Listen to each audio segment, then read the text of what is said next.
قلت لكم أغنية ما شافوهاش. تتذكرها؟ تذكرتها. ما شافوهاش. توا المرة هذه المغرب باش تعملوا لهم أغنية أخرى ما تصدقوهاش. سامحوني كل الفرق العربية الأخرى مع احترامي له وأولها تونس والجزائر، لكن المغرب درجة أخرى. المغرب يمكن ما تنجحش إفريقيا، أما عالميا المغرب مستواه رائع. وقت اليوم المغرب نحتاطه منه. الكل وضع الضغط على المغرب وكان يمكن تقديم مردود أفضل حتى وان وصل للنهاية وتحصل البطولة. كابتن فتحي، تراه الجماهير المغربية بأنه وجه السعد وجه الخير. المونديال اللي فات طلع ترند معاهم يقول لهم لا الجاية بتترشحوا، لا الجاية بنمشوا لين وصلنا النصف النهائي. اليوم المنتخب المغربي منتخب متجدد بقيادة أيضا نجوم كانوا موجودين في المونديال الماضي، اكتسبوا الخبرة.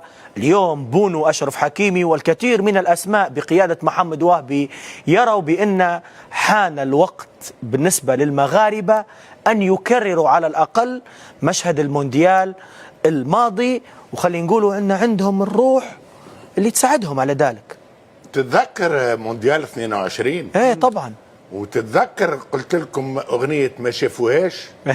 تتذكرها؟ تذكرتها. ما شافوهاش.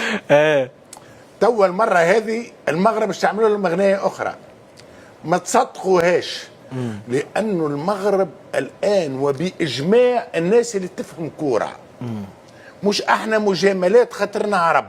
صحيح.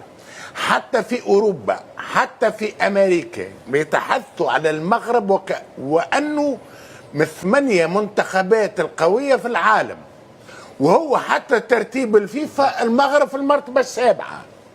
المغرب عنده كل الإمكانيات. المغرب سامحوني كل الفرق العربية الأخرى مع احترامي له وأولها تونس والجزائر اللي عنده فريق ممتاز، لكن المغرب درجة أخرى. المغرب يمكن ما تنجحش إفريقيا، أما عالميا المغرب مستواه رائع. وقت اللي عندك لاعبين في المغرب يلعب لك في البي اس جي، ويلعب لك في الشامبيونز ليج، ويلعب لك في البايرن، ويلعب في مانشستر يونايتد، ويلعب هذاك هو المستوى العالي لو جرون نيفو. واليوم الفريق المغربي عنده نقطة ضعف. شنو هي نقطة ضعف؟ وانه عنصر مفاجأة متاع 2022 ما عادش معاه. الكل سيكون حذر. اليوم المغرب نحتاطه منه. اليوم المغرب ما عادش يهبطوا معناها بعقليته انه تي المغرب. لا، اليوم المغرب يخوف. هذا ربما الحاجة اللي ما تنفعش المغرب، ولكن المغرب ينفع روحه. المغرب عنده فريق الحقيقة وعنده لاعبين استثنائيين. يلعب في ريال مدريد، الراجل يلعب في ريال مدريد، واحد من اللاعبية. هي عندك فريق سامحني يلعب في المستوى العالي جدا. هذاك علاش نقول بالنسبة لي أنا المنتخب المغربي سيكون مرة أخرى سفير الكرة العربية والإفريقية في المونديال هذا. السلام عليكم، أنا جينا نحب كورة. بكل تأكيد، وهم يتفائلون بمحمد وهبي اللي تحصل على مونديال الشباب، وربما على الأقل يطمحون المنافسة على هذا المونديال. وأنا شخصيا أخشى عليه ما تحقق من إنجاز في مونديال قطر، وهنا أتكلم عن المنتخب المغربي واللي يعتبر نموذج مميز في القارة الأفريقية، هو الأكثر حضورا والأقوى على صعيد القارة. لكن ما تشوفش أن اليوم ضغط وحملة الإعلام للمحافظة على هذا الإنجاز، خصوصا أنك أنت وصلت لأعلى ليفل ممكن تشوفه لمنتخب أفريقي، وهذا حقيقة. اليوم هذا الضغط تشوفه يشكل هاجس أو يشكل طاقة سلبية بالنسبة للعراق، بالنسبة للمغرب، أو تشوف العكس كابتن فتحي؟ لا بالعكس، راه حافز. قلت نقطة الضعف الوحيدة ونقطة ربما اللي انه المغرب ما عادش يمثل مفاجأة.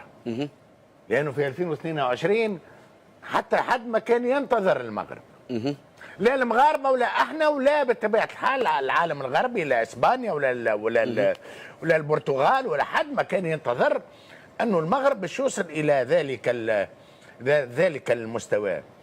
اليوم ما خافش على المغرب، ما تنجمش تخاف على المغرب وقت اللي تقريبا كل اللاعبين المغاربه يلعبوا في اوروبا، وكل اللاعبين المغاربه يلعبوا في مستوى عالي جدا، في 11 ممتاز جدا. اذا ما همش من النوع اللي باش يكون عنده مركب، بل بالعكس مركب وانه هو خلطنا كهو الان. لا لا لا، المغرب يتحدى العالم الان. طيب المغرب لانه قارنا وشفنا المستويات، الفريق المغربي مراش وانه ربما عندما يلعب مع فرنسا واسبانيا والبرازيل او الارجنتين وانه سيكون كما احنا في عقليتنا دفاع 10 التالي، ولا لا لا، سيلعب على حدوده. هي فيما يخص جزئيه الضغط، أنا نعطي لك سيناريو وربما مشابه. مع ذلك المنتخب المغربي حقق اللقب الافريقي الاخير لانه الافضل، لكن بصراحه قبل ما انطلقت البطوله الماضيه واللي هي بطوله افريقيا، الكل وضع الضغط على المغرب، وكان يمكن تقديم مردود افضل حتى وان وصل للنهايه وتحصل البطوله، وبعيدا عن الاشكاليات التي حدثت. لكن هذا الضغط خلانا ما نشوفوش مغرب مميز بنفس طاقة المونديال. هل نقدر نقول أن المغرب اليوم عالمي وبعيدا عن طقوس القارة؟ ممتاز. أنا قلتها، وأنه المغرب إفريقيا ما يلقاش ربما التوازن نتاعو، ربما مستوى المنافسين، ربما أيضا الطموح، ربما أيضا الإشعاع نتاع انتصار عالمي. المغرب عالمي مازال ماهوش إفريقي كما برشا منتخبات. تونس مثلا، تونس ترشح 7 مرات نهائيات كأس العالم، ولكن افريقيا تونس غايبه. صحيح. افريقيا نخرجوا من الدور الاول. مصر افريقيا متسيده، متسيد. عالميا لا. اذا كل بلد وعنده ربما طقوس. انا ما نخافش على المغرب لسبب بسيط، ان شاء الله هما ما يخافوش على رواحهم ايضا. ما نحبوش انه اليوم ضغط اكثر من اللازم. ما نخافش على المغرب لانه بين ايدي امينه. حتى عند تغيير المدرب ما فماش كالضجه الكبيره، لاعبين كلهم بعقولاتهم في مستوى عالي جدا، وبالتالي نعتبر أن المغرب سيكون مرة أخرى رقم صعب في الكأس العالمية هذه. طيب أستاذ عبد الرحيم، نقطة مهمة شر لها الأستاذ فتحي، ونقعدوا احنا نقيموا كل واحد ووضعيته. اليوم ممكن نتكلموا على أسياد القارة الأفريقية تحديدا بمختلف أماكنها وبمختلف يعني ألوانها.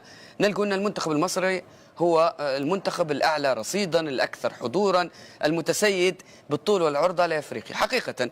لكن المغرب المنتخب المصري حتى الآن غير موجود على صعيد المونديال. شن تقييمك لذلك؟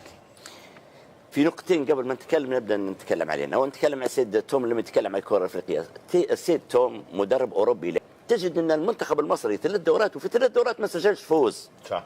يعني المنتخب العربي اللي وصل عام 70 تعرف من كم؟ من 56 سنة. المنتخب من أيام هزاز وفراس أحمد، والمنتخب وصل لكأس العالم في 70.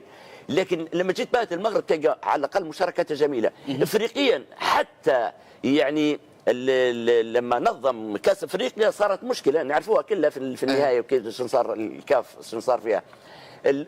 أرقام المغرب ومشاركات المغرب على الساحة الإفريقية يعني ضعيفة. في فرق بين التواجد وبين المشاركة مشرفة وبين إننا مشاركة من أجل المشاركة. ما هي هذه هي اليوم يقول لك، لكن ما هي مشاركة من أجل المشاركة ولا مشاركة مشرفة ولا. ويقول لك فتحي المولدي ما عادش تقول لي أنا طلعت من الباب الكبير ولا الباب الصغير، أنا نبي نقدم. يعني كل تقدم كيف يعني؟ شو يبي يوصل. ما شافوا المغرب وصل نص نهائي، أعطيه مؤشر كبير إن الكرة في شمال أفريقيا تستطيع راو مستواها يقدر يقدم نص نهائي ويقدر يقدم حتى للنهائي. المغاربة كذلك أنا نعول عليهم هلبة، ونعتقد إن هم حيمشوا بعيد في النسخة هذه، لأن النسخة زي ما قلنا محمد فيها حظوظ كبيرة. الفروقات اللي بين المنتخبات تعطي فرصة للمنتخبات الوسط إن هي توصل حتى لأدوار